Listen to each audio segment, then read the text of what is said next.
True story.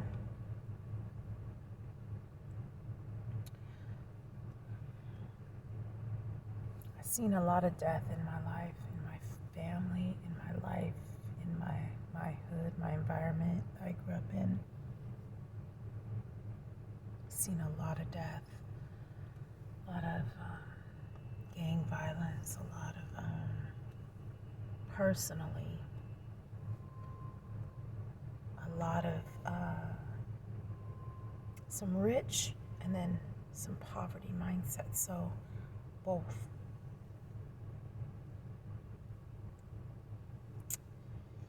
But I grew up in the city.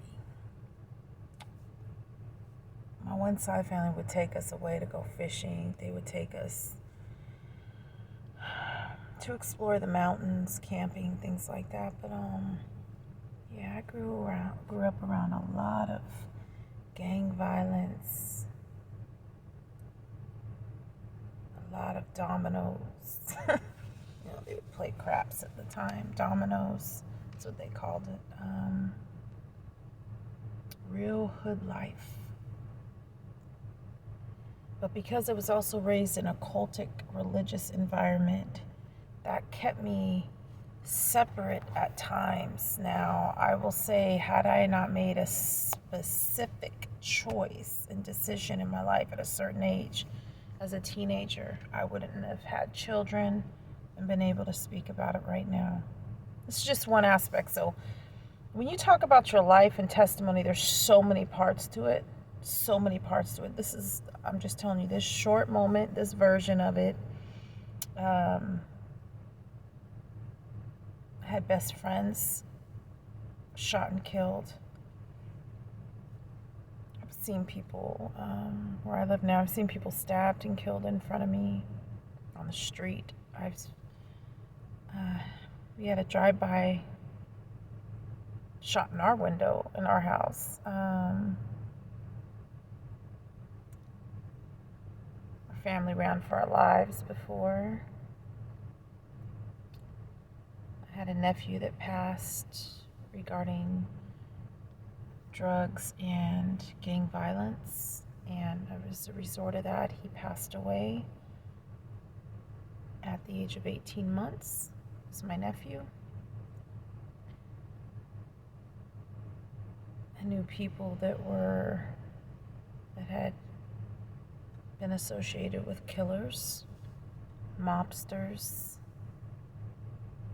a lot of things that I'd seen.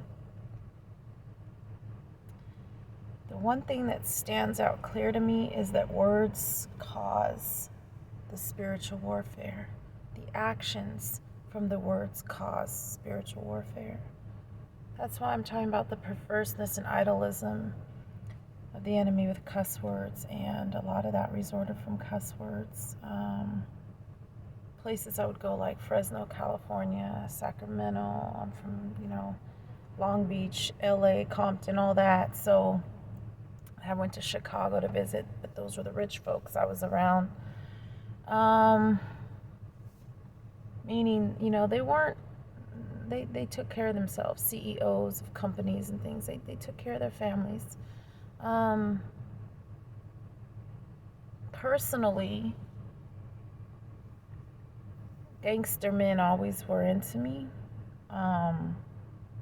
or men that were just into fast money, making money, or men later on that were like nerdish, tech savvy, things like that, good with their hands, construction workers, things like that. So kind of variable on that. But as a teenager,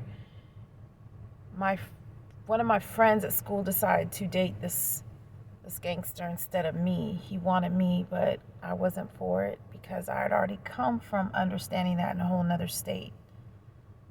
I seen gangsters beat on women that tried to touch me, just talk to me, things like that. So when I say all this, it's when you get to wake up and you understand the prophetic tongue and the Holy Spirit, and the Most High is taking you from everything from that, and you've seen balance and you've seen both sides of the spectrum, and you know how to speak well. Why not speak well Why not speak with some elegance or some tact, some words, some class, you know, some word knowledge, some wisdom of Holy Spirit understanding?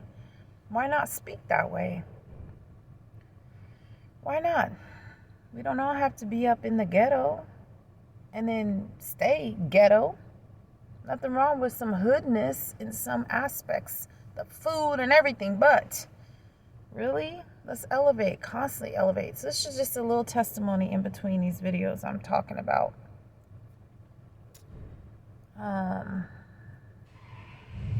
So much more. I mean, I've seen so much since I've been alive. Been through so much, and yet so able to glorify the King and shine a light on his glorious light and truth. Bring praise and honor to Yahuwah. You know what I mean?